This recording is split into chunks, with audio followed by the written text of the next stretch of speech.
이 시간 함께 묵상하실 하나님의 말씀은 에스겔서 2장 4절로부터 5절의 말씀입니다. 이 자손은 얼굴이 뻔뻔하고 마음이 굳은 자니라. 내가 너를 그들에게 보내노니 너는 그들에게 이르기를 주 여호와의 말씀이 이러하시다 하라. 그들은 패역한 족속이라. 그들이 듣든지 아니 듣든지 그들 가운데 선지자가 있음을 알지니라. 아멘. 우리는 때로 영적으로 매우 척박한 곳으로 인도하심을 받을 때가 있습니다. 그리고 하나님께서는 그곳에서 눈물로 씨를 뿌리도록 우리에게 명령하십니다. 사람의 관점에서 볼 때 그곳에는 아무런 소망이 없는 것처럼 보이기도 합니다. 하지만 우리가 이러한 주님의 명령에 순종할 때 하나님께서는 놀라운 방법으로 열매를 맺게 하십니다. 주 4세기에 텔레마쿠스라는 유명한 수도사가 있었습니다. 그의 별명은 사막의 개혁자였습니다. 그는 속세를 떠나서 사막에서 은둔 생활을 하였습니다. 어느 날 하나님께서는 텔레마쿠스에게 말씀하시기를 너는 로마로 가야 한다. 그곳은 바로 너의 일터이며 그곳은 너를 부른다. 이렇게 말씀하셨습니다. 이에 텔레마쿠스는 즉시 로마로 발걸음을 옮겼습니다. 당시 로마는 이미 기독교 국가가 되어 있었음에도 불구하고 주말이 되면 원형극장 안에서는 포로로 잡혀온 검투사들의 칼싸움이 있었습니다. 그것은 한 사람이 죽을 때까지 계속해서 싸우는 경기였습니다. 사람들은 그렇게 잔인한 칼싸움을 보면서 쾌감을 느끼고 있었습니다. 텔레마쿠스가 로마에 도착했을 때에도 로마의 원형 경기장 안에는 8만이 넘는 관중들이 모여서 검투사 경기에 한창 열을 올리고 있었습니다. 경기장은 이미 피로 얼룩져 있었으며 피를 본 관중들은 흥분할 대로 흥분되어 있었습니다. 텔레마쿠스는 그 모습을 보고서 하나님께서 자기를 로마로 보내신 이유는 이것을 막으라고 보내신 것이라는 것을 깨닫게 되었습니다. 그는 즉시 경기장 안으로 뛰어들어 온 힘을 다하여 큰 소리로 외쳤습니다. 예수 그리스도의 이름으로 명령하노니 이 싸움을 즉시 멈춰라. 처음에 사람들은 그것이 쇼인 줄로만 알고 웃기만 했습니다. 그러나 텔레마쿠스가 검투사들 사이에 들어가서 결사적으로 그 싸움을 막으려고 할 때 사람들의 입에서 야유가 터져나오기 시작했습니다. 텔레마쿠스는 더 큰 소리로 외쳤습니다. 예수 그리스도의 이름으로 명하노니 이 싸움을 멈춰라.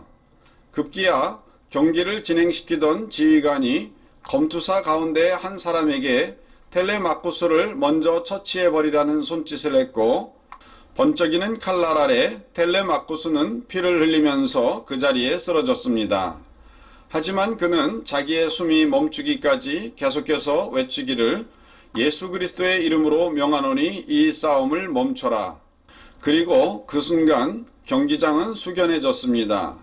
당시 황제였던 호노리우스는 그 자리에서 조용히 일어났습니다. 그리고 말없이 경기장 밖으로 퇴장했습니다.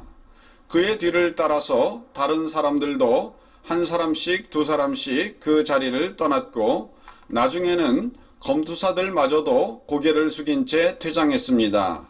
이 일은 서기 391년에 일어났으며 소로마 황제 호노리우스는 이후 검투 경기장을 폐쇄시켰습니다. 우리 크리스천들은 하나님께서 이 땅의 곳곳을 변화시키도록 보내신 대사입니다. 순종하여 말씀을 선포할 때 어두움의 세계가 환하게 빛나며 더러운 풍습들이 제거되고 부끄러운 삶을 살던 사회가 거룩함으로 옷입게 됩니다. 예를 들어 한국 교회사도 보면 그리스도 신문 5권 26호 1901년 6월 27일자에는 여인 문답이 나오는데 그 부분을 인용해 보면 질문, 여자를 낮게 여기는 풍속이 어디로 쫓아나느뇨? 답, 여자는 연약한 즉 남자에게 절제받는 풍속이 옛적부터 천하에 퍼졌으니 가령 홍인은 여인을 일시키고 자기는 놀고 인도에서는 과부되면 불살라 죽이고 천국 남방에서는 간혹 아들을 바라다가 딸을 낳으면 길가에 버리느니라. 질문. 서양 여인의 지위는 나으뇨? 답. 나으니라. 질문. 어떻게 아느뇨? 답.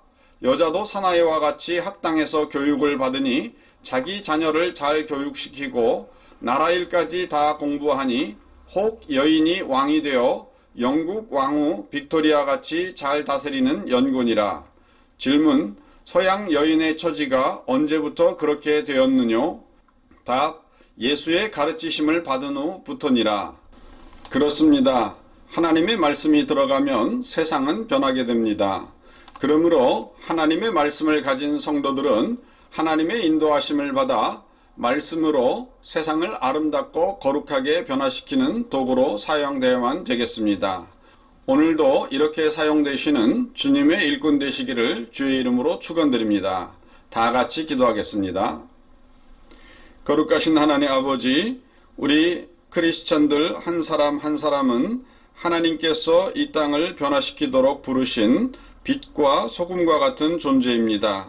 어둠을 비추는 빛이 되게 하여 주시고 또한 썩을 것을 썩지 않도록 방부제 역할을 감당하는 소금이 될 수 있도록 인도하여 주시옵소서. 우리 구주 예수님의 이름으로 기도드리옵나이다. 아멘.